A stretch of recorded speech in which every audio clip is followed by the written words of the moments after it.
Merci à tous d'avoir répondu présent. Vous êtes inscrits à ce webinaire sur la filière de la pistache française. Donc, pour information, comme je vous ai dit précédemment, le webinaire est enregistré. On gardera trace du webinaire et on pourra le diffuser entre autres sur notre chaîne YouTube par la suite. Euh, je me présente, je suis Benoît Dufay, je suis ingénieur agronome et je suis le coordinateur technique du syndicat France Pistache et j'ai du temps également dédié sur l'association Pistache en Provence. Donc je m'occupe de travailler sur l'ensemble de la structuration de filière avec mes collègues administrateurs, dont certains sont présents. Jean-Louis Joseph qui est en ligne et qui est vice-président de l'association Pistache en Provence et du syndicat France Pistache. Émilie Fiorito qui est secrétaire du syndicat. Et Maxence Bringuet qui est également en ligne et qui est trésorier de l'association. Donc voilà, comme toute association, un groupe d'administrateurs qui sont engagés et je me retrouve être le seul salarié. On essaye de faire le maximum de travail pour la filière avec notre groupe. Donc ce qu'on vous propose aujourd'hui, c'est un webinaire. On va essayer de parler, allez, 35-40 minutes. Dans un premier temps, de vous expliquer un petit peu comment est structurée la filière et dans un deuxième temps, aborder un petit peu plus les questions de la culture du pistachier et des aspects techniques de la culture du pistachier. On a un public assez varié avec pas mal d'agriculteurs, des conseillers techniciens, des particuliers, des amateurs, quelques futurs acheteurs. Donc voilà, on va essayer d'avoir un discours qui soit recevable et adapté à tous. Comme je vous l'ai dit, n'hésitez pas à poser vos questions dans le chat. On va noter toutes les questions, on y répondra à la fin. Donc, allez, on va pouvoir attaquer. Je partage mon écran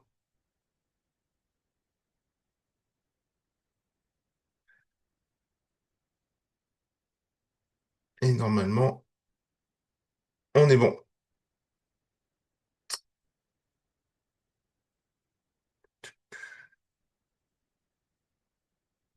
Est-ce que c'est bon pour tout le monde? Est-ce que je peux avoir des confirmations que le support est bien visible?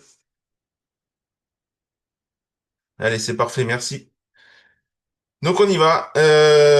Donc la pistache française, aujourd'hui, où en est-on? Donc en fait, la pistache française, il faut savoir que c'est une filière qui est très jeune, qui a moins de 10 ans, avec une aventure qui a démarré vraiment en 2017-2018 avec quelques pionniers agriculteurs et transformateurs qui sont nommés sur le support, qui avaient déjà participé à la relance entre autres de la filière amande et qui ensemble se sont demandé s'ils ne pouvaient pas relancer une autre filière d'intérêt pour la région Provence à l'époque. Ils se sont intéressés à la pistache, puisque en fait, Olivier Bossan, qui est transformateur et président de Territoire de Provence et notamment des Calissons du Roi René, utilise beaucoup de pistache dans ses préparations et avait un intérêt pour qu'il y ait une production française de pistache. Donc ils se sont rapidement intéressés à cette culture, ils sont allés visiter des pays producteurs, ils ont fait pas mal de voyages.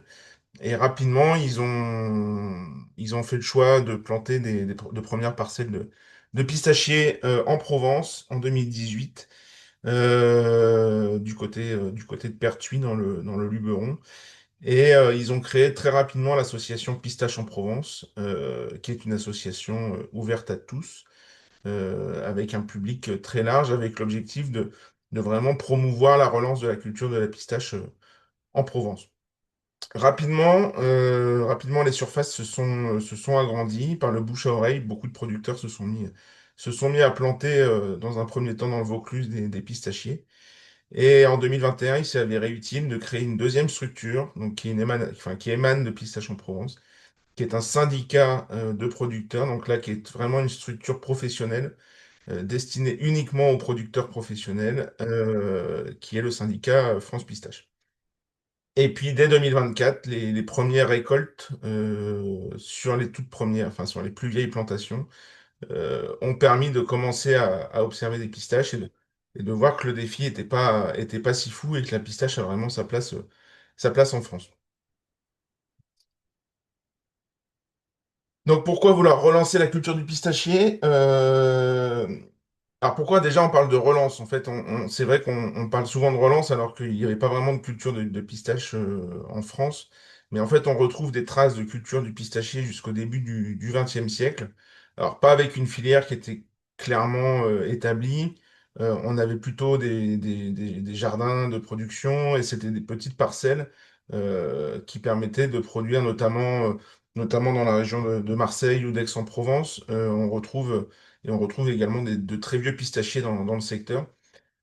Donc, pas vraiment une filière existante, mais on peut quand même parler de relance de la culture du pistachier. Donc, en fait, cette relance, elle s'est basée en fait sur trois piliers en fait qui ont expliqué la volonté de repartir sur cette culture. Premier pilier, on passe plus à côté, hein, c'est le changement climatique. Les agriculteurs sont les premiers à subir ce changement climatique avec bah, des vagues de chaleur de plus en plus intenses l'été, des sécheresses de plus en plus longues, et notamment pendant les cycles végétatifs des cultures. Des gels de plus en plus, alors, on va dire tardifs, mais plutôt des débourrements de plus en plus précoces, donc des plantes de plus en plus sensibles aux gels tardifs. Donc, ce qui a expliqué que les producteurs aujourd'hui cherchent à trouver de nouvelles cultures qui s'adaptent en fait à ces nouveaux climats dans leur secteur. Donc c'est une des premières raisons qui a expliqué ce choix de la pistache. Le deuxième, ça a été la diversification agricole. On se rend compte que de plus en plus d'agriculteurs aujourd'hui cherchent à diversifier leurs exploitations, notamment dans les secteurs où on a bah, des productions qui sont très spécialisées, comme par exemple la Viti, où en fait, bah, une année où la Viti se passe mal, l'exploitation n'a quasiment aucune rentrée d'argent. Donc ça permet aux agriculteurs en fait d'apporter de la résilience à leurs exploitations. Et le pistachier s'avère être un bon candidat, c'est pas le seul, mais un bon candidat pour la diversification des exploitations. Et puis, on est sur un marché hyper dynamique. On importe chaque année autour de 10 000 tonnes de pistaches en France. On n'en produit pas. Donc, on a une part de marché à aller attraper sur ce produit qui a clairement le vent en poupe, qui est très apprécié du consommateur, qui est très consommé, qui a des aspects santé qui sont très intéressants. Et bon, on va passer à côté. On va mettre le chocolat de Dubaï de côté, hein, parce que le chocolat de Dubaï, c'est pour l'instant très volatile, donc ça fait parler de la pistache, c'est intéressant pour la filière, mais c'est pas ça qui fera vivre la filière demain, mais ça en fait partie. Donc si on s'intéresse au marché mondial aujourd'hui de la pistache, il faut regarder allez, en moyenne, on produit dans le monde autour de 700 000 tonnes de pistaches, qui sont principalement produits par trois pays, qui sont les États-Unis, qui produisent plus de la moitié des pistaches dans la vallée de la Californie, la Turquie et l'Iran, qui sont des pays traditionnellement producteurs de pistaches, enfin, la pistache est vraiment culturellement intégrée chez eux. Et donc à eux trois, ces pays représentent quasiment la majeure partie de la production mondiale. On retrouve après des pays comme la Syrie, la Grèce, et dans autres, on peut retrouver l'Italie, l'Espagne qui est en train de monter en puissance. Mais vraiment, ces trois pays qui trustent le marché mondial. Donc aujourd'hui, nous, on construit une filière. On a deux structures pour le moment qui participent à relancer cette filière. On a de nouvelles structures qui sont en train d'émerger et qui vont rentrer dans la sphère pistache, j'ai envie de dire, la sphère pistache française. Nous, aujourd'hui, on a deux associations donc, qui travaillent de façon commune. avec l'association Pistache en Provence qui a vraiment un rôle de promotion et de défense de la relance de la culture du pistachier et notamment en Provence, mais qui assure principalement la communication autour de cette relance et la promotion autour auprès des transformateurs et des futurs consommateurs. Donc là, on est vraiment sur une structure qui défend le produit. Et le syndicat France Pistache, qui lui, je vous l'ai dit, est plutôt une structure enfin, professionnelle agricole qui a pour ambition d'accompagner les producteurs, mais de construire tout ce qui va se passer autour du producteur pour, euh, pour assurer le bon déroulement et enfin, la bonne structuration de la filière. Donc on a un gros travail de défense des intérêts des producteurs. On a également un gros travail, on le verra tout à l'heure, de diffusion d'informations techniques et de structurer la filière avec l'ensemble des partenaires et des entreprises qui peuvent être intéressés ou de près ou de loin à la production et à la vente de pistaches. Donc, comme je vous disais, construire une filière, nous, l'intérêt, c'est vraiment de vouloir construire une filière en démarche collective, c'est-à-dire qu'on souhaite vraiment que tous les acteurs s'y retrouvent et que l'agriculteur reste au centre du jeu, c'est-à-dire que la filière est clairement une filière qui est à destination des agriculteurs et il faut que ce soit les agriculteurs qui tirent leur épingle du jeu et que tous les partenaires permettent de jouer le jeu du collectif et de faire en sorte que tout le monde travaille main dans la main. Donc l'agriculteur, il y a pas de secret, son rôle, ça va être de produire des pistaches de qualité en assurant la pérennité de son exploitation. Et nous, on a tout un travail de structurer l'écosystème enfin, l'écosystème de partenaires qui va construire la filière, qui démarre par les pépiniéristes en amont de filière, puisqu'en fait, si on veut avoir des parcelles qui produisent, il faut avoir des arbres de qualité. Et donc, il faut avoir des plans de qualité dès le départ. Donc, il faut s'assurer d'avoir une bonne qualité sanitaire et une bonne qualité tout court des plants. Donc là, on a tout un travail de partenariat et de travail avec des pépiniéristes qui sont partenaires du syndicat et qui viennent accompagner les projets de plantation des agriculteurs. On a tout un réseau technique, que ce soit des techniciens, des conseillers de chambre d'agriculture, des conseillers indépendants, des conseillers d'appro. Donc voilà, tout un réseau de techniciens qui sont de plus en plus formés à la culture du pistachier, qui connaissent bien les lignes de la filière et qui permettent en fait d'accompagner techniquement les producteurs et qui permettent aussi de mettre en place des programmes de recherche en fait pour consolider les connaissances et avancer sur certains aspects nécessaires de développement technique de la culture du pistachier. Au niveau administration, on a beaucoup de partenaires également. J'appelle administration, mais c'est très large, hein. On est aujourd'hui, par exemple, accompagné financièrement par la région Sud. On est également fortement soutenu par les services de l'État, notamment les DRAF, ce qui nous permet en fait, nous, d'avoir de l'accompagnement financier pour mettre en place toutes les missions qui nous incombent et qui nous permet aussi de défendre les intérêts des producteurs auprès des instances publiques. Et j'en prends pour exemple notamment on est aujourd'hui la structure de référence en fait pour la filière pistache française et on va dans les réunions défendre par exemple les homologations de produits phytosanitaires pour la culture du pistachier, que ce soit des produits de synthèse ou des produits bio, pour avoir des solutions techniques pour les producteurs. On travaille également beaucoup avec des fournisseurs de matériel, que ce soit du matériel agricole, notamment la Pro, que ce soit du matériel de transformation, donc tout ce qui va concerner par exemple toute la partie post-récolte, où on va avoir besoin de matériel pour transformer la pistache. Donc ça, c'est un gros aspect important aussi de la filière, puisque vous verrez plus tard que le côté transformation est très important dans la filière pistache. Et puis également de lier des partenariats avec des futurs acheteurs pour faire connaître la démarche de cette filière pistache française qui émerge et qu'on on ait des acheteurs qui soient conscients qu'il y a de la pistache française qui arrivera prochainement sur les marchés. Et donc de mettre en place des partenariats pour que à la fin tout le monde s'y retrouve et que les prix soient en accord avec les coûts de revient du producteur. Donc si on regarde aujourd'hui l'état des lieux du développement de la filière, on recense, nous, au sein du syndicat France Pistache, 120 agriculteurs adhérents. Voilà, on fait rentrer environ une trentaine d'agriculteurs chaque année, donc qui soit ont planté des pistachiers, soit prévoient de le faire sous 2 ans.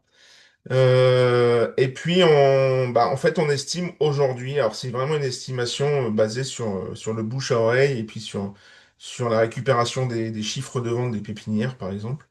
On estime aujourd'hui qu'on est autour de 500 hectares de pistachiers qui sont plantés sur le territoire français. Et si on regarde, nous, on a pu officiellement identifier 200, on va dire 280 hectares de pistachiers qui sont officiellement recensés, donc on sait exactement, enfin, on sait exactement que les parcelles existent, on connaît les variétés. On est autour de 280 hectares vraiment identifiés avec un pool historique qui est autour du Vaucluse et puis également de grosses surfaces qui sont plantées dans les Alpes de Haute-Provence et les Bouches-du-Rhône. Donc l'aventure est partie à l'origine du Vaucluse, donc logiquement en fait ça s'est développé vraiment dans le secteur et dans les départements voisins.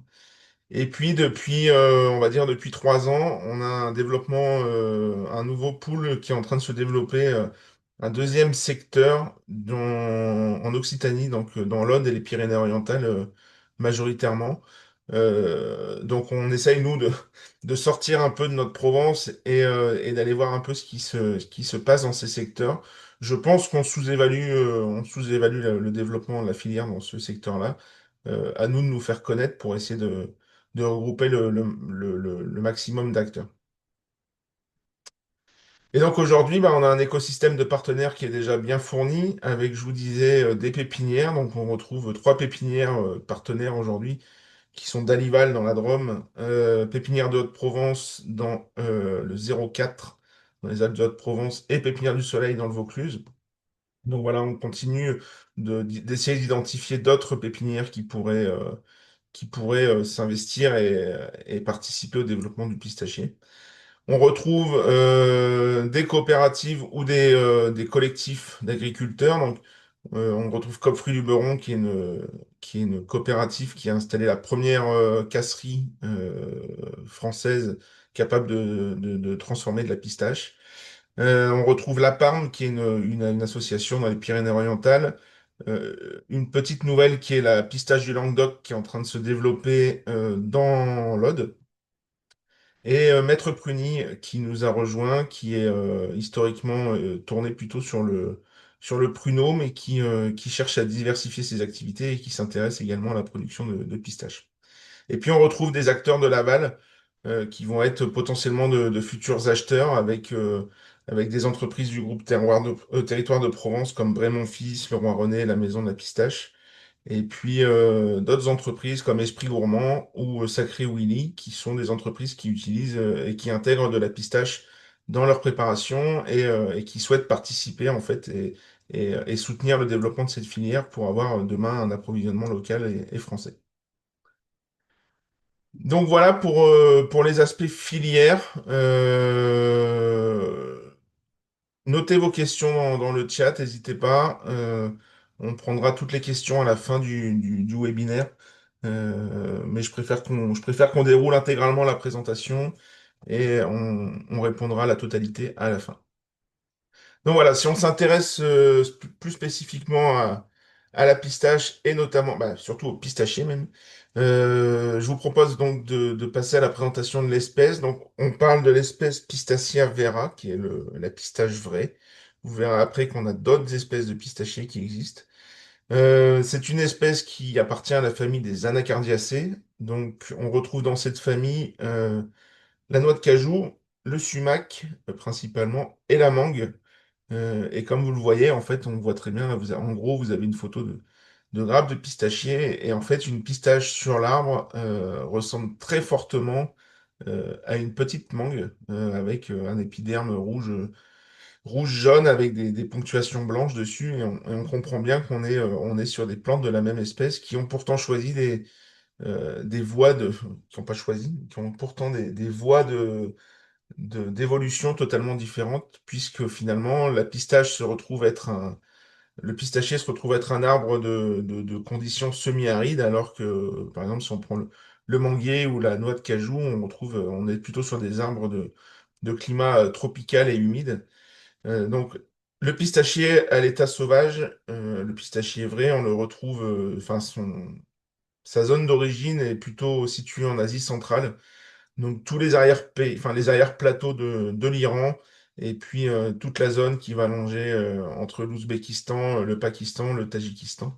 Donc toute cette zone-là, c'est vraiment la zone d'origine du pistachier et on sait que bon, on est vraiment sur des zones avec des climats très rudes, très chauds l'été, et très ventés et très secs. Donc voilà, on est vraiment sur des zones semi-arides. Et il faut savoir aussi que la pistache, donc, je pense que vous le savez tous, est un fruit à coque. Ce qui est important, nous, au niveau agricole, pour être reconnu, en fait, d'appartenir à un groupe de production, un groupe de fruits. Donc, on appartient au groupe des fruits à coque désormais en France, comme la noix, la noisette, l'amande, la châtaigne, la pécan, qui sont d'autres cultures de fruits à coque. Donc le cycle culturel du pistachier, il faut savoir que le pistachier a un petit désavantage, alors qu'il y en ait un sans en être un, mais comme tous les fruits à coque, en fait, on est sur un arbre qui a une entrée en production assez longue, puisqu'il faut compter autour de 6 ans pour obtenir les premières productions, et autour de 10 ans pour atteindre un rendement de croisière. Donc, si on regarde les premières années, on va se concentrer sur les quatre photos de gauche. On va être sur des établissements d'arbres, en fait, à partir de jeunes plants qui ont été plantés, et normalement sans floraison et sans production de fruits. Donc, on a les arbres qui vont se réveiller à partir de la fin mars avec le débourrement des bourgeons. Une croissance végétative qui va se faire au printemps et à l'automne, généralement en deux ou trois phases de croissance.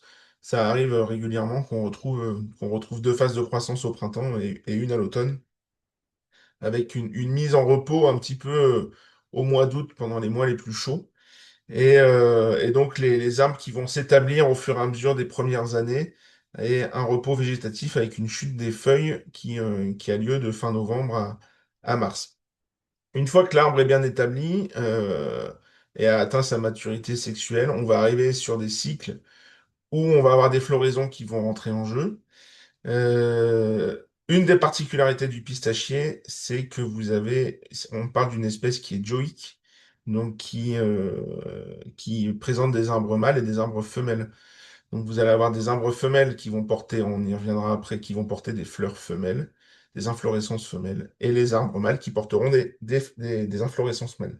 Donc la floraison, selon les secteurs et selon les variétés, elle va avoir lieu on va dire, entre fin mars et fin avril. On retrouve les différentes phases de pousse végétative qui vont permettre d'avoir une canopée foliaire importante pour apporter de la photosynthèse à l'arbre et de l'énergie. Et en parallèle, les fruits qui vont se développer et croître de mai à août, et une récolte qui aura lieu autour de fin août à fin septembre, toujours selon les variétés et selon les secteurs, et on retourne au repos végétatif pour l'hiver. Et on attaque ce cycle culturel chaque année. Donc là, vous avez par exemple l'évolution d'une floraison femelle de pistachier. Donc vous voyez que vous avez au départ des bourgeons qui débourrent. Donc là, vous avez des dates approximatives, enfin des dates représentatives pour vous imaginer un petit peu la durée de la floraison. Donc vous avez le bourgeon qui va s'ouvrir et les différentes parties de la grappe qui vont commencer à s'éclater. La rafle, donc on parle de rafle hein, comme une grappe de raisin.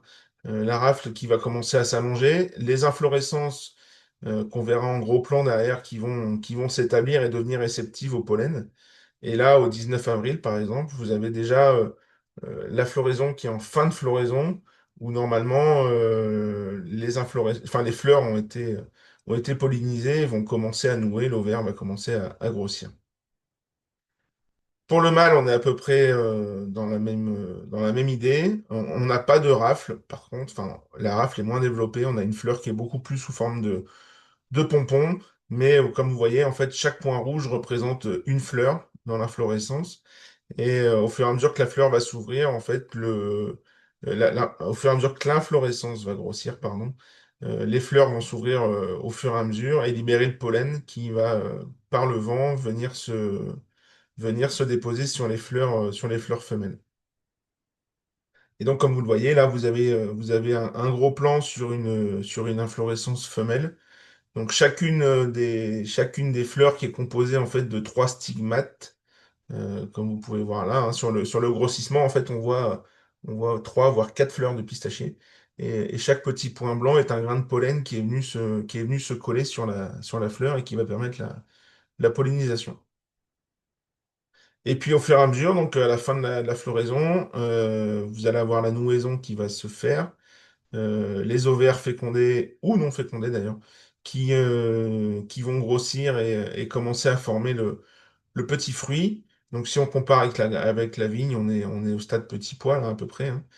Et puis au fur et à mesure, le fruit qui va se former et qui va grossir en plusieurs étapes. Dans un premier temps, vous allez avoir bah, j'ai envie de dire le fruit externe, donc le fruit qui va vraiment se développer et atteindre sa taille maximale à peu près jusqu'à fin juin. De fin juin jusqu'à mi-juillet, la coque qui va commencer, donc la coque qui est sous la peau qu'on observe, là, sous la gauve, la coque qui va commencer à durcir. Et puis à partir de mi-juillet, on va avoir l'embryon qui se trouve dans la pistache, dans le fruit, qui va commencer à grossir et à former l'amandon, donc la pistache telle qu'on la connaît, qui va grossir jusqu'à atteindre son maximum de taille juste avant la récolte. Et pour certaines, atteindre une taille tellement importante qu'elles vont venir pousser sur la coque et provoquer son ouverture. Donc, ce qui fait que qu'à la récolte, on récolte des fruits. En fait, les fruits qui s'ouvrent sur l'arbre. Tous ne sont pas ouverts, tous ne sont pas pleins d'ailleurs, mais enfin, une bonne partie des fruits sont ouverts sur l'arbre et certains restent fermés. Donc, comme vous le voyez, en fait, on a vraiment le grossissement de l'embryon qui se fait à partir de mi-juillet avec la pistache qui va commencer à grossir comme un embryon qui va prendre son espace dans la coque et qui va venir la remplir au fur et à mesure. Et donc, vous avez à la récolte, donc ça, vous avez la gauve telle qu'elle est à l'approche de la récolte, donc comme je vous disais, hein, qui ressemble vraiment à une mini-mangue. Le fruit de la pistache, donc l'amandon de la pistache qui a vraiment rempli tout l'espace de la coque. Et comme vous le voyez, là, on est sur une pistache qui est crue, qui est fraîche. Et on a un épiderme, en fait, de la pistache qui est extrêmement coloré, qui est rose-violet, chose qu'on ne connaît pas, en fait, sur la pistache qu'on a l'habitude de consommer, puisqu'on perd ces couleurs-là, en fait, à la torréfaction. Et quand vous ouvrez l'amandon, vous retrouvez une très belle couleur verte qui va être, bah, en fait, qui va être recherchée par les transformateurs et notamment bah, les transformateurs haut de gamme qui cherchent vraiment à avoir un produit avec une intensité de vert la plus importante possible.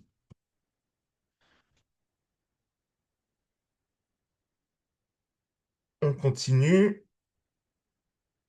Ah, excusez-moi. Donc, si on passe aux besoins du pistachier et ce qu'il faut savoir en fait pour la cultiver et l'implanter chez soi.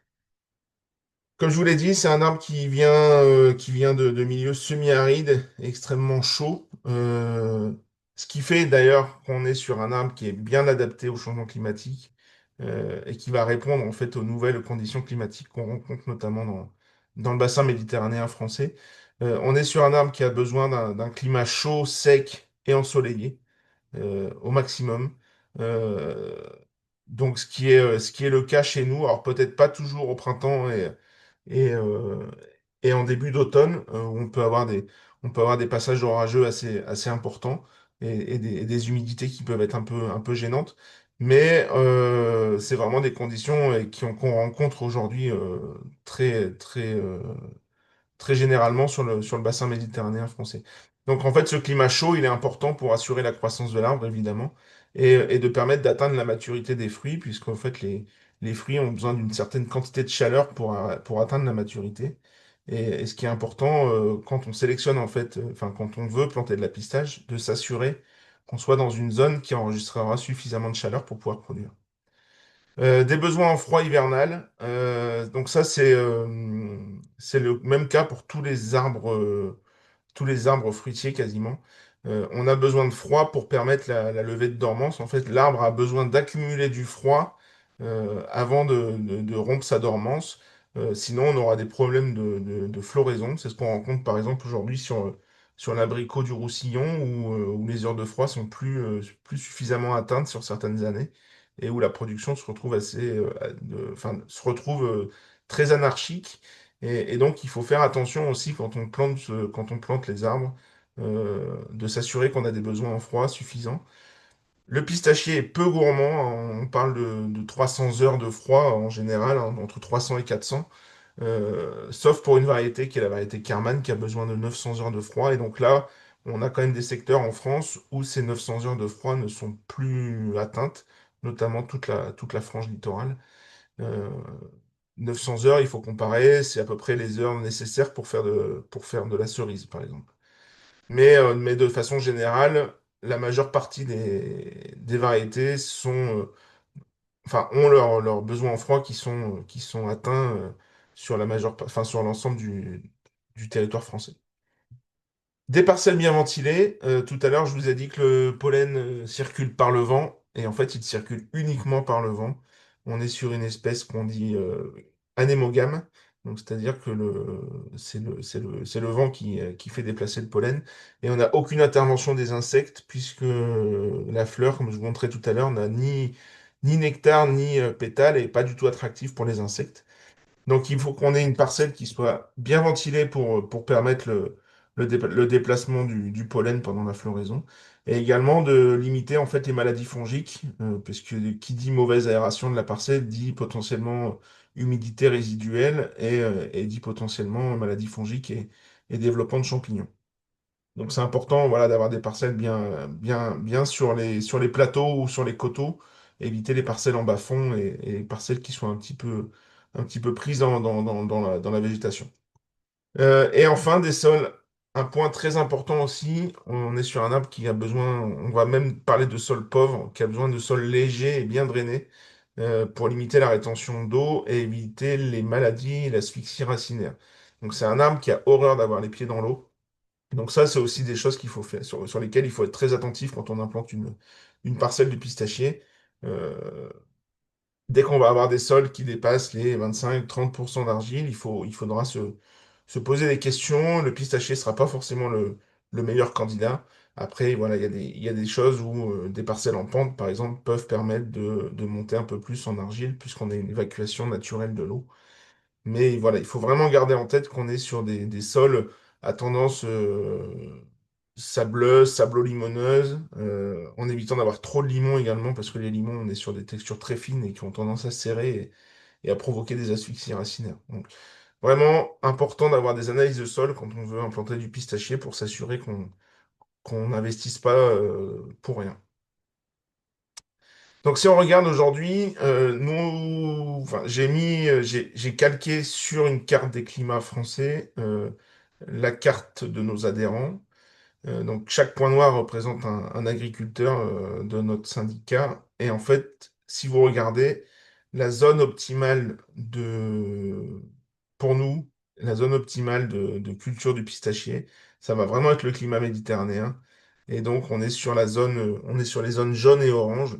Donc comme vous voyez, on est sur une zone qui va aller quasiment si je dis pas de bêtises, de Toulouse jusqu'à Valençol, et qui va remonter le long de la vallée du Rhône, on va dire jusqu'à Montélimar, voire Valence, sans aller beaucoup plus haut. Pareil pour l'ouest, en fait, on sait que dès qu'on passe Carcassonne, on commence à être sous influence océanique et potentiellement on rentre dans des climats où on peut avoir des entrées maritimes plus importantes, des températures un poil plus faibles et des humidités un peu plus importantes qui peuvent qui peuvent poser problème en fait et rallonger le cycle aussi du pistachier.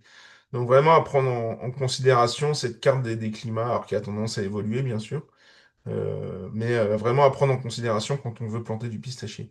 Et on voit aussi que la Corse retrouve ce climat sur l'ensemble de son littoral.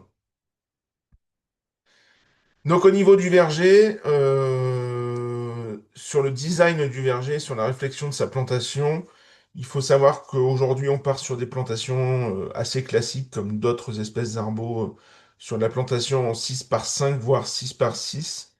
Ça nous permet à la fois, donc c'est important de conserver les 6 mètres entre les rangs pour permettre à la fois le passage des engins pour l'entretien quotidien de vos parcelles, mais à la fois les engins de récolte qui ont besoin d'espace pour circuler, puisqu'on on parle de récolte mécanique, et à la fois pour assurer une bonne ventilation de la parcelle, en fait. Plus on va planter serré, plus on risque d'avoir des circulations d'air moins importantes, et comme on a dit tout à l'heure, de peut-être avoir une influence négative sur la pollinisation et sur les maladies du feuillage.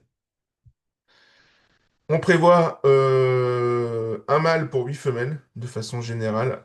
Alors, il y a des pays où ils vont aller sur des ratios beaucoup plus élevés, avec un mâle pour 25 femelles, par exemple aux États-Unis, mais ils ont des parcelles qui font autour de 100 hectares, donc ils peuvent se permettre de réduire.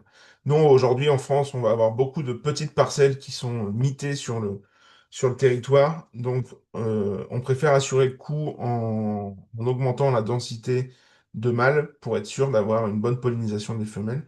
Donc aujourd'hui, on parle de un mâle pour 8 femelles. Si vous regardez le schéma de droite, chaque arbre orange représente un mâle. Et donc, en fait, un schéma classique de plantation, c'est de planter un mâle tous les 2 rangs, tous les 3 rangs, par contre, pardon, tous les 3 arbres sur le rang. Donc, en fait, on crée des carrés d'un mâle entouré de 8 femelles et on répète le schéma. Et on peut se permettre également si on a un vent dominant identifié sur la parcelle, de potentiellement se faire un rang sous le vent dominant qui soit plus densifié en mâle pour donner plus de chance au pollen de venir arroser la parcelle. Et on peut aujourd'hui, alors les pépiniéristes seront les mieux lotis pour vous conseiller là-dessus. On peut également choisir plusieurs variétés de mâles, euh, de choisir un mâle, parce qu'en fait, on a une connaissance par la bibliographie. On sait que telle femelle va fleurir en même temps que telle variété mâle. Et donc, on connaît à peu près les couples qui peuvent être plantés. Aujourd'hui, nous, on découvre encore la pistache en France. On n'est pas à l'abri d'avoir des périodes de floraison qui bougent entre le mâle et la femelle. Donc, ça peut être bien, quand on plante, d'aller sélectionner 2 variétés mâles, avec un mâle majoritaire et un mâle secondaire, qui permettent en fait d'allonger la période de pollinisation et d'assurer une meilleure fenêtre de tir, quoi. Et puis, ben, on va parler irrigation. C'est un arbre qui est très peu gourmand en eau, qui a des besoins en eau estimés autour de 350 millimètres par an à l'état sauvage.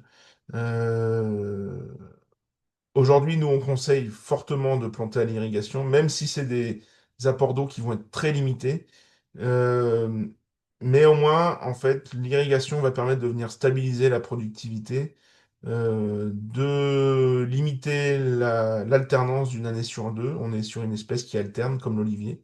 Donc, c'est-à-dire que si vous irriguez pas, vous risquez d'avoir une année de production et une année avec une très faible, voire pas de production. Et quand on irrigue, on est en mesure de pouvoir venir un petit peu contrer ce phénomène d'alternance. Et puis bah, avec l'irrigation placée au bon moment, ça nous permet d'apporter de l'eau au bon stade de développement de l'arbre et d'assurer des calibres et des productivités un peu plus importantes. Mais on a beaucoup de producteurs qui plantent en sec. À l'étranger, notamment en Espagne, beaucoup de parcelles sont plantées en sec et ça produit. Donc voilà, il va falloir un peu étudier tout ça et de s'assurer quand même que la production en sec soit viable économiquement. Je regarde l'heure. Ok. Au niveau du choix du matériel végétal, aujourd'hui, vous retrouverez principalement chez les pépiniéristes 2 porte-greffes qui sont proposés. l'UCB1 qui est un hybride californien, donc qui a été créé par les Américains, et le pistachier térébinthe qui est le pistachier sauvage qu'on retrouve dans les garrigues ici en France, qui est une des espèces sauvages de pistachiers qui existent ici. Il faut savoir qu'aujourd'hui, on va dire que 90 à 95% des parcelles sont plantées sur UCB1, qui est recommandé en fait pour tout type de terrain et tout mode de culture, qui est adapté à la fois au verger irrigué et en sec, qui est très vigoureux, qui permet des rendements plus importants que d'autres porte-greffes, notamment en entrée de production. Le pistachier térébinthe va être plutôt à réserver à des sols très difficiles et des sols de type garrigue, en fait même des sols caillouteux, parce qu'il est quand même un petit souci, c'est qu'il est sensible à la verticilliose, qui est une maladie du sol, qui va se développer quand les sols seront peu adaptés au pistachier. Donc, sur des sols avec un petit peu d'argile ou des sols qui peuvent avoir de la rétention d'eau, on a des risques de verticilliose. Le pistachier térébinthe y est sensible, tandis que l'UCB1 est très tolérant à la verticilliose. Donc, c'est ce qui fait que l'UCB1 est vraiment plébiscité aujourd'hui pour assurer des survies de parcelles. Le pistachier térébinthe, encore une fois, les pépiniéristes sont là pour vous guider, seront vraiment, vraiment adaptés à des sols où on retrouve habituellement du térébinthe sauvage, quoi. Et puis bon, voilà, en bas, on a deux autres. On peut utiliser pistachier Vera directement comme porte-greffe. Il existe aussi le pistachier de l'Atlas, Atlantica, mais on va pas aller dans le détail. C'est des porte-greffes qu'aujourd'hui on conseille pas, puisque pour nous, ils sont peu adaptés, à un modèle de production, et il y a peu de chances qu'ils permettent d'être viables économiquement. En ce qui concerne les variétés, donc les variétés, on en a un petit catalogue aujourd'hui. Il en existe beaucoup plus dans le monde. Dans un premier temps, on a fait le choix de se concentrer sur des variétés qui étaient disponibles en Europe, ce qui était beaucoup plus simple pour le développement. On verra à terme pour peut-être faire rentrer des variétés tunisiennes ou iraniennes pour les étudier. Mais pour l'instant, au départ de la filière, on s'est vraiment concentré sur ces variétés disponibles en Europe et notamment disponibles chez les pépiniéristes des pays voisins. On parle de variétés, mais au final, si on regarde, on a la Carman qui est vraiment une variété qui a été une variété sélectionnée par les Américains. Euh, La Castelle également. Mais en fait, après, si on regarde les variétés qui s'appellent Égine, Ponticus, Larnaca, Napoletana, on est sur des variétés qui sont dites populations, en fait. C'est des populations qui se sont formées au fur et à mesure de l'extension de l'espèce dans le bassin méditerranéen. Donc, qui sont des populations naturelles et qui ont chacune développé des caractéristiques qui leur sont propres et donc qui n'ont pas été sélectionnées, hein, qui sont vraiment des variétés on va dire, qui se sont créées toutes seules.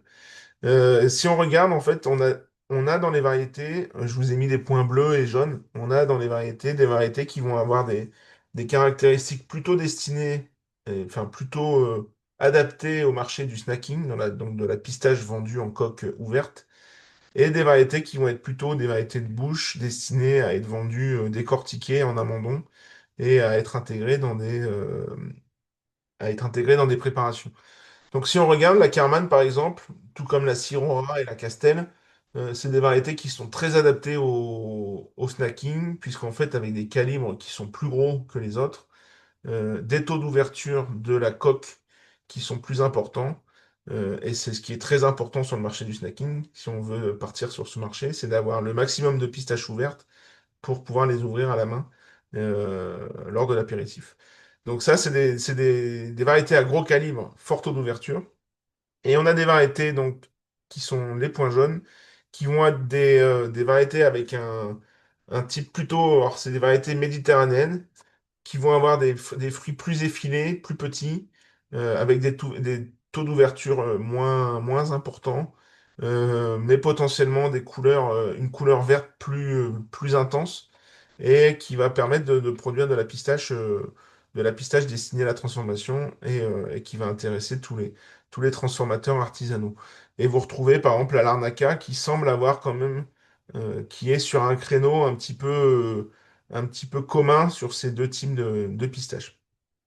Et puis en bas, j'ai mis d'autres variétés, mais qui sont vraiment secondaires, en plus qui sont des variétés, on va appeler ça des variétés club, donc qui sont encore brevetées, donc qu'on peut difficilement utiliser, Golden Hill, Lost Hill. Alors certains en ont planté, mais de très petites surfaces. Et puis l'amateur, qui est une variété tunisienne qui a été plantée sur des toutes petites surfaces. Pour l'instant, on n'a pas de retour.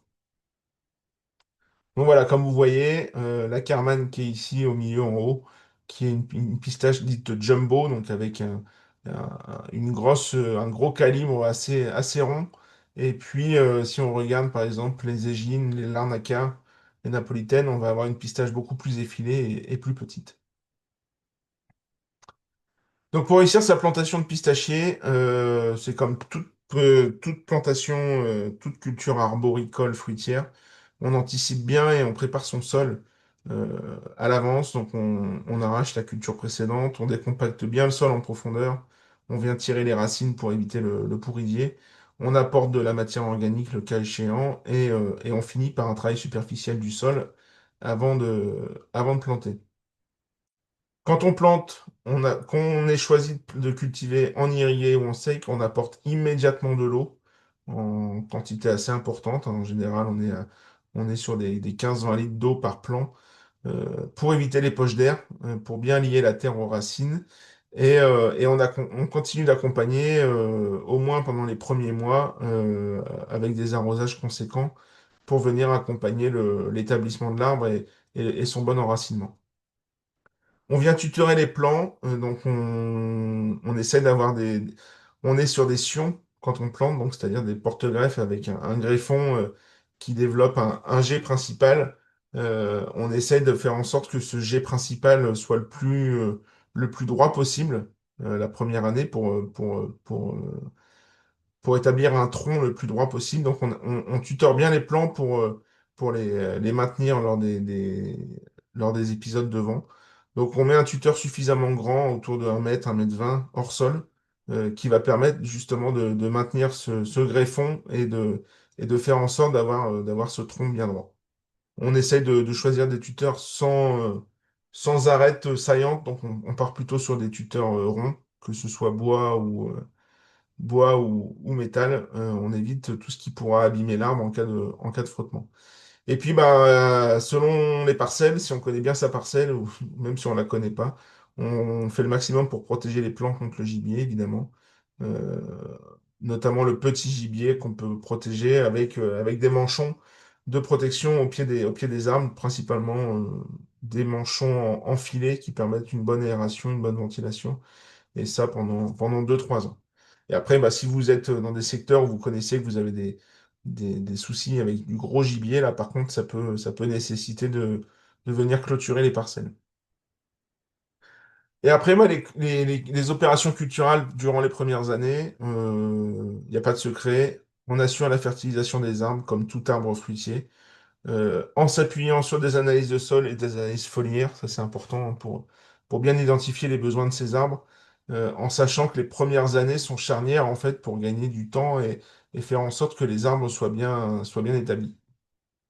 On irrigue à minima les 3 premières années pour toujours accompagner l'installation de l'arbre et de son système racinaire, en faisant attention au collet, puisque le pistachier est assez sensible au niveau du collet, donc on évite d'avoir des arrosages qui puissent venir toucher le tronc. Donc on va privilégier des arrosages en goutte à goutte et on va éviter les arrosages gravitaires et surtout éviter les arrosages par micro-aspersion.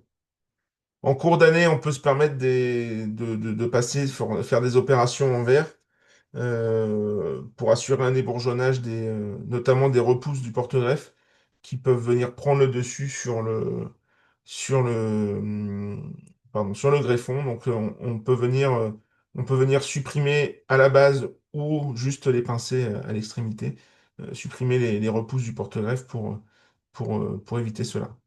Et puis un entretien du sol, travail du sol. En général, les agriculteurs travaillent le sol sur le rang avec des outils type Intercept ou Rainiery, donc qui sont des machines qui viennent travailler le sol et permettent de ne pas faire de désherbage chimique. Et puis un maintien d'un enherbement sur l'interrang qu'on peut venir tondre de façon régulière pour éviter l'érosion. Bon, ça, je vais pas rentrer dans le détail. Ça, c'est au niveau de la taille. Donc, c'est chaque hiver, on va venir tailler les arbres pour les établir en gobelets. Donc, la première année, comme vous voyez, on vient rabattre les arbres à environ 1,20 m pour avoir l'année suivante des sorties de charpentière qui se fassent entre 90 et 120 cm, ce qui va nous permettre d'avoir une première charpentière qui sera au moins à 90 cm du sol, ce qui permettra de laisser passer les engins de récolte et de ne pas gêner pour l'entretien des parcelles avec des branches qui peuvent ployer. Donc on essaye toujours d'avoir des sorties de charpentière entre 90 et 1,20 m et on va aller venir conserver entre 3 et 4 charpentières par arbre pour vraiment établir ce gobelet qui, chaque hiver, on va venir au moins on va dire les 3-4 premiers hivers, on viendra rabattre ces charpentières tous les 40-50 cm pour dédoubler les charpentières et établir de nouveaux étages de production. Et logiquement, au bout de 4-5 ans, on n'a plus besoin de tailler les arbres.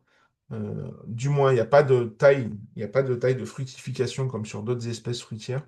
On va se contenter de venir faire de la taille de nettoyage, d'entretien, en supprimant les éventuels bois morts et les éventuelles branches qui peuvent se croiser et s'abîmer. En termes de maladies et ravageurs, on est principalement embêté aujourd'hui, nous, par des maladies du feuillage, donc des maladies fongiques, qui sont la septoriose, qui présente, comme vous voyez à gauche, euh, bon, voilà, les feuilles se retrouvent ponctuées de plein de petits points noirs et ce qui peut apporter, enfin, avec donc, une contamination primaire qui se fait au printemps, pardon, et des repiquages de contamination qui peuvent se faire à l'automne et qui potentiellement peuvent produire des défoliations assez précoces. Et on a déjà observé des défoliations au mois de septembre, ce qui va vraiment poser problème pour la mise en réserve des arbres et qui va ralentir le développement notamment des plantiers. Et puis sur des attaques un peu plus tardives, on retrouve de l'alternaria qui vient provoquer des grosses taches noires sur les feuilles et qui peuvent également aller jusqu'à dessèchement total de la feuille et qui potentiellement peut provoquer également des lésions sur les fruits. Ce qui n'est pas le cas de la septoriose. Donc là, ce qui pourrait être gênant si on commence à avoir des maladies sur les fruits. On a la verticilliose, donc j'en ai parlé tout à l'heure, qui là est une maladie du sol. On en a très peu observé pour le moment. C'est des choses qui peuvent arriver à n'importe quel moment de la vie de l'arbre. Et là, on parle enfin, on a potentiellement des dessèchements complets de charpentière, voire de mortalité de l'arbre. D'où l'importance de sélectionner dès le départ un porte-greffe qui soit vraiment l'UCB1 est par exemple très bien armé pour résister à cette maladie du sol.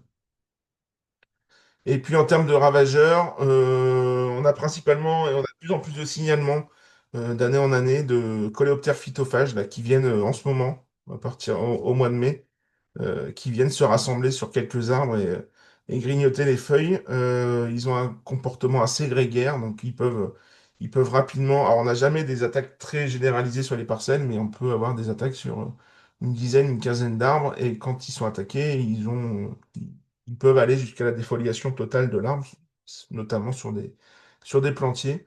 Donc ça, c'est des insectes qu'on va suivre, hein. On a tout un cortège d'espèces en fait qui peuvent nous embêter.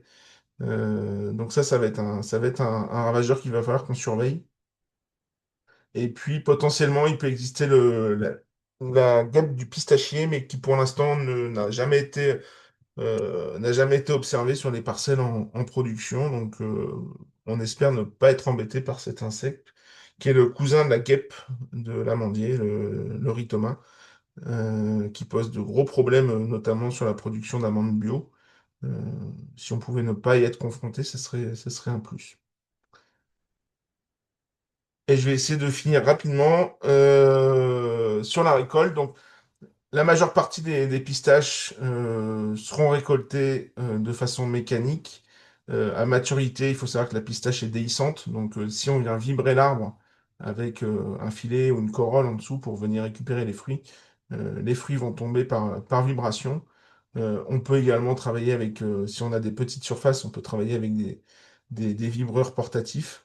On évite les peignes vibrants qui peuvent abîmer les bourgeons de l'année suivante. Mais voilà, l'objectif, c'est vraiment de développer ce qui va faire gagner du temps et ce qui va être important aujourd'hui sur un secteur agricole où on a du mal à trouver de la main-d'œuvre, de pouvoir développer de la récolte mécanique. Pardon. Et il faut savoir que la pistache, on a beau produire la plus belle pistache qu'on veut sur ces parcelles, il y a toute une étape de transformation qui n'est pas à négliger quand on produit de la pistache. Et notamment une première étape, une fois qu'on a récolté les pistaches, on a 48 heures pour venir éplucher, donc écaler, donc c'est-à-dire retirer la peau qui se trouve autour de la coque et sécher les fruits, donc les envoyer en séchoir. Et ces deux étapes doivent être faites dans les 48 heures qui suivent la récolte. Donc là, on va avoir des besoins d'équiper les producteurs que ce soit en individuel ou en collectif pour qu'ils aient les solutions pour transformer leurs pistaches. Une fois qu'elles sont séchées, qu'elles ont atteint les 5-6% d'humidité résiduelle, là, on peut mettre les fruits en stockage dans de bonnes conditions. Les fruits ne devraient pas bouger s'ils ont été bien stockés et s'il n'y a pas de reprise d'humidité en stockage. Et là, on a un deuxième travail qui va se passer, alors principalement dans des entités qui seront beaucoup plus grosses, qui seront des casseries. Donc là, on parle d'usines qui sont semi-industrielles avec des gros volumes de travail. Et c'est là tout le travail en fait qu'on a, nous, d'identifier des acteurs qui puissent créer des casseries sur le territoire.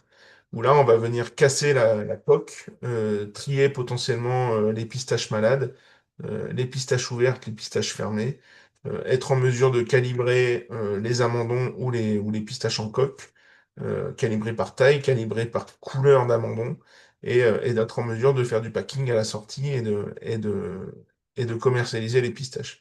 Donc là, on a tout un travail de développement de matériel avec notamment un partenaire de Carcassonne qui s'appelle Groupe FLDI, avec lequel on développe du matériel qui soit adapté à la pistache. Et donc, comme vous voyez, là, vous avez à gauche les fruits bruts avant épluchage, donc tels qu'ils sont récoltés et qu'on les retrouve en bordure de parcelle. Au milieu, vous avez les fruits en sortie de séchoir, donc qui ont été épluchés, la gove a été retirée et on retrouve les fruits en coque ouverte ou fermée. Et puis après, si on retire la coque, on obtient les amandons décortiqués euh, qui peuvent être consommés. Et si on regarde les différents produits de la pistache, donc comme je vous le disais, les fruits matures, les ouverts peuvent être envoyés facilement au snacking et à la consommation apéritive. Les fermés doivent être obligatoirement cassés. Et là, on peut obtenir différents formats de pistaches. Les amandons entiers qui peuvent être très facilement valorisés. On obtiendra des brisures forcément par le cassage. Donc les brisures qui peuvent intéresser les pâtissiers, par exemple, pour décorer pour décorer des préparations. On peut faire de la poudre, on peut faire de la pâte de pistache, qui a un gros intérêt pour la pâtisserie, mais également pour les glaciers et les chocolatiers, par exemple. Et puis il y a un autre produit dont on parle moins, mais qui existe, qui a un marché de niche, qui est de la pistache verte émondée. C'est la pistache qu'on retrouve principalement dans des sachets à destination des préparations pâtissières. Là, on parle d'un autre modèle de production, puisqu'en fait, les fruits sont récoltés immatures, donc environ 3 semaines avant la récolte, avant la maturité, ce qui implique une récolte manuelle. Et ce qui implique des transformations différentes des transformations qu'on connaît sur les fruits matures. Donc ça, c'est une chose, ça va être une part du marché de la pistache. Enfin, quelle taille prendra ce marché, c'est difficile de le dire. Mais c'est un modèle qui, pour nous, est plus difficile à mettre en place en France, notamment par le besoin de main-d'œuvre, qui sera vraiment à réserver sur des petites surfaces. Euh, pour pouvoir se permettre d'aller sur ce modèle. Voilà, dernière étape, c'est la valorisation. Aujourd'hui, on a très peu de pistaches, hein. L'année dernière, nos adhérents, en tout, ont récolté 200 kilos de pistaches. Donc pour l'instant, vous ne trouverez pas de pistaches françaises sur les marchés. Ça va venir, au fur et à mesure, les parcelles vont rentrer en production. Mais on a déjà préparé le terrain en créant des marques collectives. On a créé l'année dernière Pistache de France, qui garantit l'origine du produit. On lance cette année Pistache de Provence, qui va permettre d'être une première étape derrière pour lancer des démarches de labellisation, que ce soit IGP, AOP ou Label Rouge.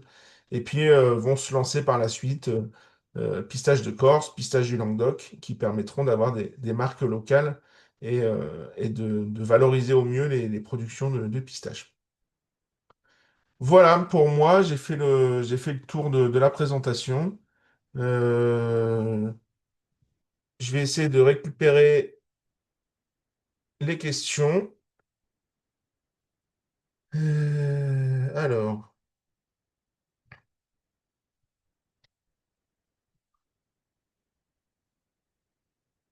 Alors, si je reprends les questions, combien de tonnes pour votre première récolte officielle en 2024? Donc, comme je vous l'ai dit, on était sur quelques parcelles qui ont été plantées, qui sont les premières qui ont été plantées en 2018-2019. On a fait autour de 200 kilos de production, donc on ramène. Pour l'instant, c'est pas utile. On était sur des entrées en production, donc on peut même pas rapporter le rendement à l'hectare. Euh, on verra cette année combien de volumes seront produits. Donc combien d'hectares à ce jour? J'y ai répondu. On est autour des 500 hectares en France.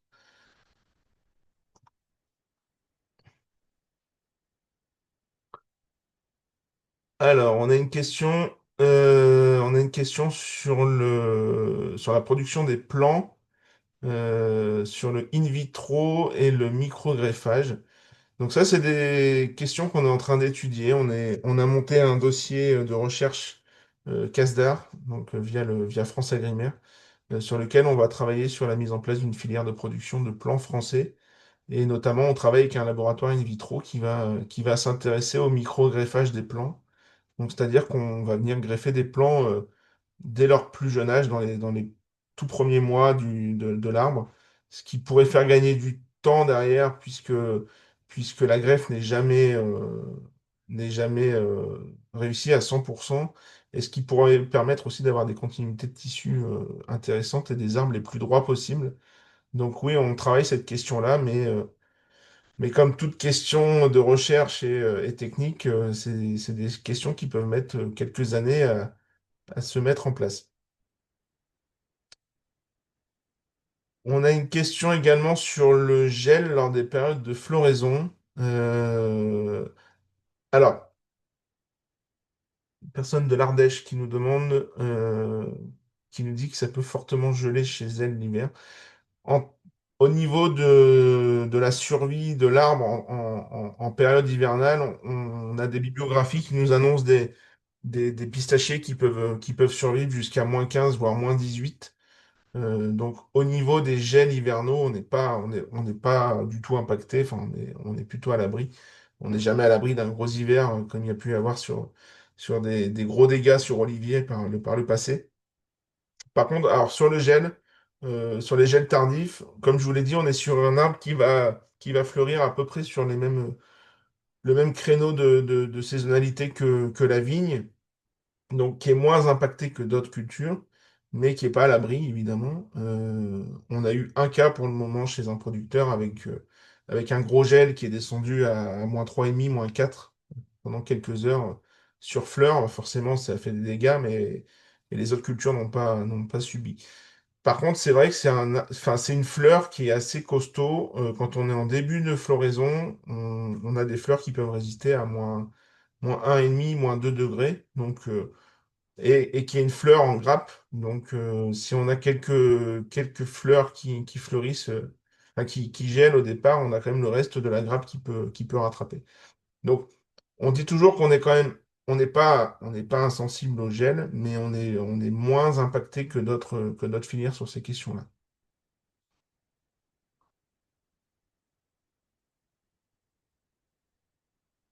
Alors, on nous demande après récolte que deviennent les pistaches. Bon, comme on vous l'a dit aujourd'hui, on en a très peu, donc on n'a pas été, on n'a pas été.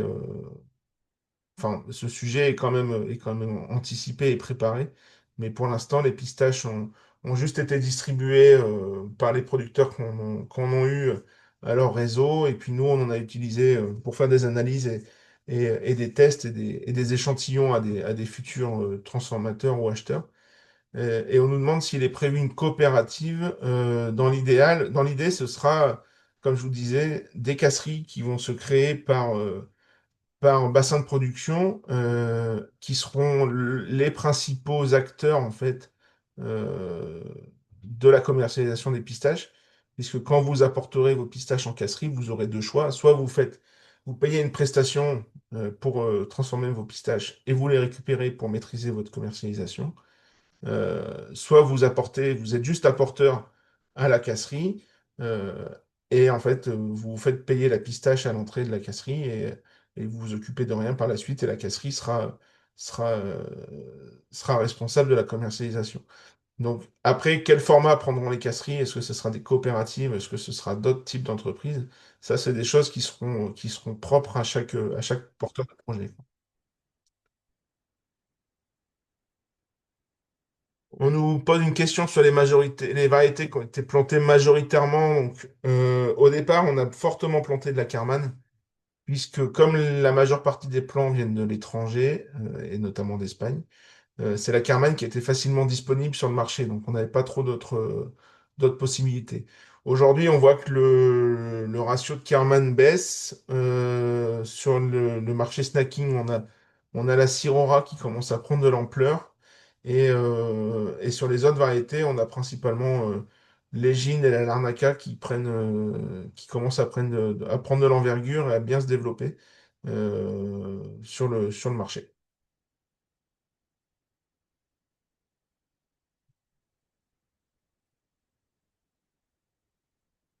Donc, on nous demande sous quelle forme vendront les producteurs. Donc, euh, comme on vous disait, il y aura plusieurs marchés possibles, que ce soit la coque, que ce soit la décortiquée, que ce soit la poudre.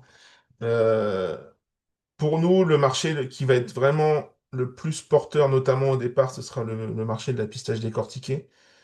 C'est là-dessus où on a énormément de demandes d'entreprises et de futurs de transformateurs artisanaux qui sont intéressés pour intégrer de la pistache dans leur transformation, donc qui sont intéressés par la décortiquer. Pour le marché de la pistache en coque, là on est sur un marché qui est un peu plus agro-industriel, qui est porté par des grosses entreprises en France, qui sont pas forcément prêtes à payer plus cher pour avoir de la pistache française, qui sont plus attentifs à leur coût d'achat qu'à l'origine de leurs produits. Mais il y aura un marché pour la pistache en coque qui sera plutôt un marché en circuit court et local, euh, qui pourra être mis en place sans problème et de toute façon, il faudra le mettre en place puisque quand on récoltera, on aura de la pistache ouverte et de la pistache fermée.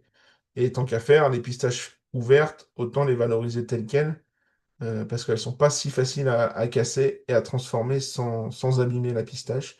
Donc il faudra savoir valoriser chaque forme de fruit.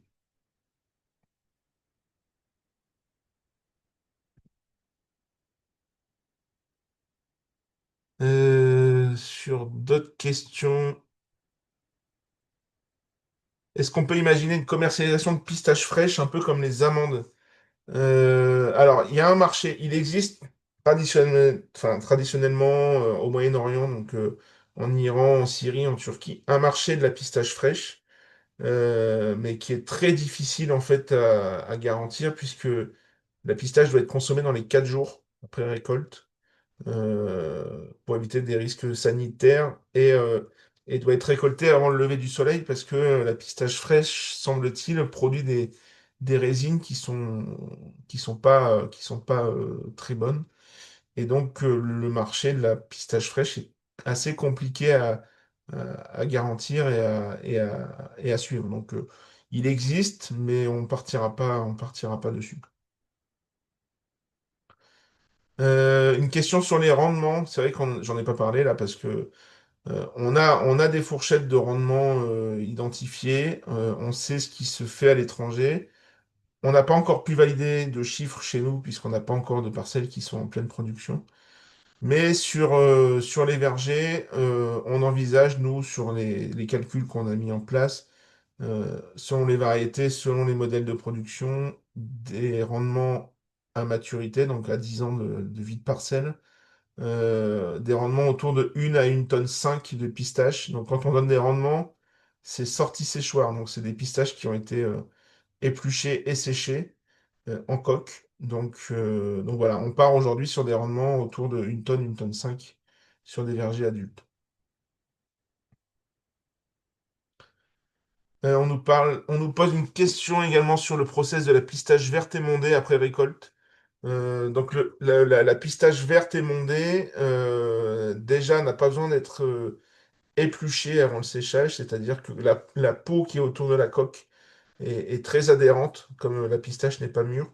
Donc le fruit est séché avec la peau autour. Et une fois cassé, enfin une fois séché et cassé, il faut émonder la pistache, donc c'est-à-dire retirer la petite peau qu'il y a autour de l'amandon.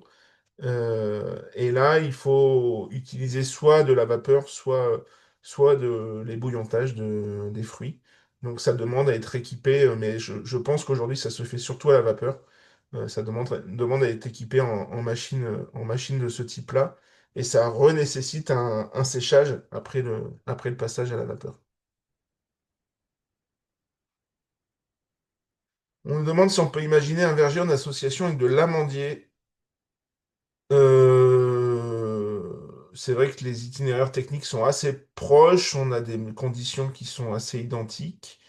Euh, Pourquoi pas? Après, on a potentiellement, comme vous dites, des problèmes d'ombrage.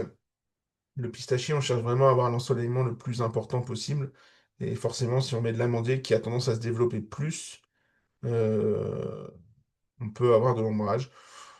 Et potentiellement, il peut y avoir des problèmes aussi où l'amandier développe de plus en plus la protection antigel par aspersion, ce qui est peut-être pas idéal pour le pistachier. C'est pas une question qu'on nous a posée pour le moment. Je pense que c'est possible, mais il faut l'étudier. On nous pose une question sur la greffe sur place. Alors ça, c'est des choses qui ont été testées. Le problème, c'est que bon, il faut déjà avoir du matériel pour greffer, donc il faut avoir récupéré des greffons à l'hiver, les avoir conservés en bonnes conditions, et il faut avoir le coup de main pour greffer. Et, euh, et c'est vrai qu'on a déjà eu pas mal de tentatives. On a souvent des équipes d'Espagnols qui viennent greffer en France. Le taux de réussite n'est pas toujours très bon et c'est vrai que du coup, il faut parfois passer 2, 3 fois sur la parcelle. Donc, c'est plus une.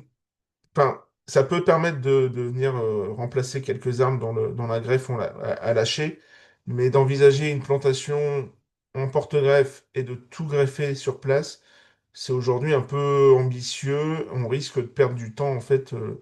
Le temps que toutes les greffes prennent, on risque de perdre quelques mois, quelques années, et c'est peut-être pas forcément intéressant. On nous demande si les clients potentiels sont prêts à payer plus cher une pistache française qu'une pistache d'importation. Bah ça, c'est le même problème surtout, hein. Je vois que c'est Hervé qui pose la question, donc c'est comme pour l'amande, hein. On est sur un modèle français qui est, bah, par exemple, là, aujourd'hui, concurrencé par les Espagnols. On n'a pas les mêmes coûts de production. Mais les entreprises qu'on identifie, et notamment les entreprises qui sont, euh, j'ai envie de dire, qui sont intéressées, qui cherchent vraiment un approvisionnement local et français, sont prêtes à mettre plus cher. Après, quel pourcentage plus cher, il faudra le définir avec elles. Il ne faudra pas non plus avoir des prix qui soient aberrants par rapport aux prix étrangers. Il faudra trouver un juste milieu. Euh, Oui, on parle de viticulteurs qui arrachent les pieds de vigne pour planter de la pistache. Et on nous demande si tous les sols viticoles sont adaptés pour la culture du pistachier. Alors non, pas forcément. Euh, mais généralement, les producteurs qui arrachent de la vigne aujourd'hui le font sur les parcelles les plus difficiles, qui sont les sols les plus légers et les plus pauvres et qui potentiellement sont adaptés à la pistache. Vous savez qu'aujourd'hui, nous, parmi nos adhérents, on a énormément de viticulteurs. Je vous donnerai pas un ratio, un pourcentage, mais beaucoup sont des viticulteurs. Aujourd'hui, on est sur une culture qui à la fois rencontre des difficultés économiques sur le marché et à la fois crée des entreprises qui sont extrêmement euh, spécialisées et qui font que dès qu'on a un problème technique, un problème climatique sur vigne, on a des gros soucis de pérennité de l'exploitation. Donc forcément, on a beaucoup de viticulteurs qui plantent de la pistache, mais aussi d'autres cultures. On a beaucoup de vitis qui plantent de la vigne, de la grenade ou de l'olivier. Mais attention, oui, il faut quand même étudier son sol avant d'implanter, forcément.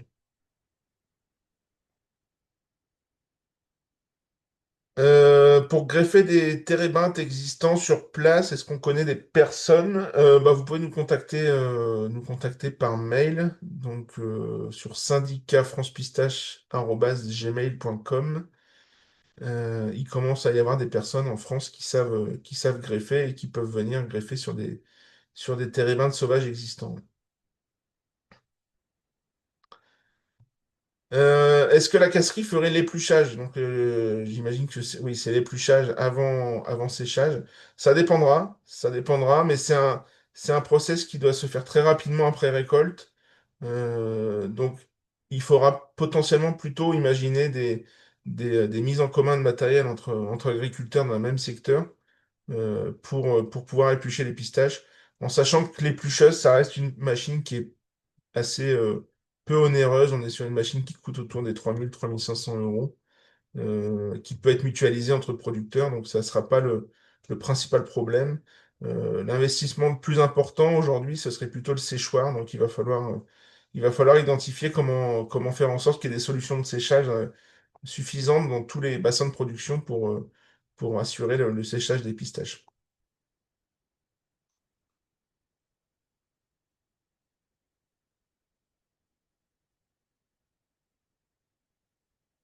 Une question sur les revenus que cela peut laisser à un producteur qui livrera ses pistaches à une casserie.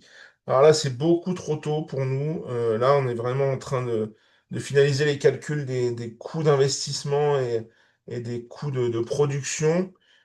Pour l'instant, on n'en est pas encore au calcul des coûts de vente et des coûts de rachat des pistaches par les casseries. Mais on vous tiendra informé, de l'évolution.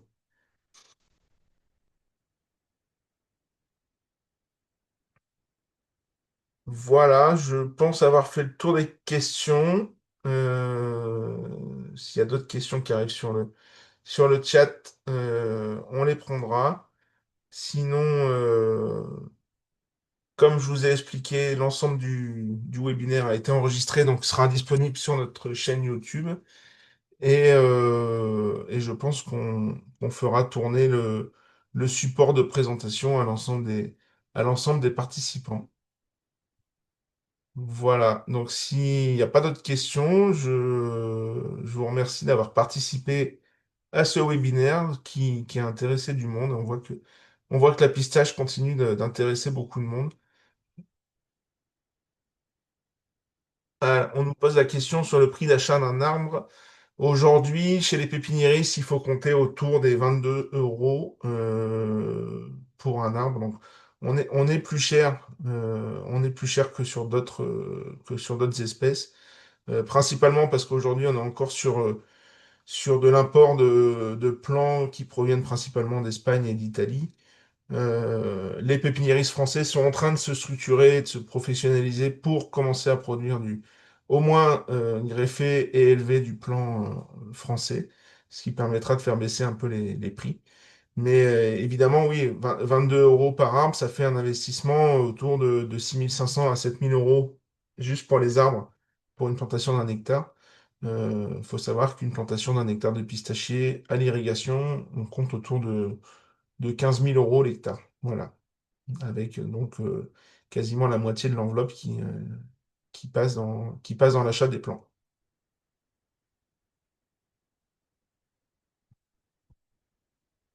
Voilà, donc je vous propose de clôturer.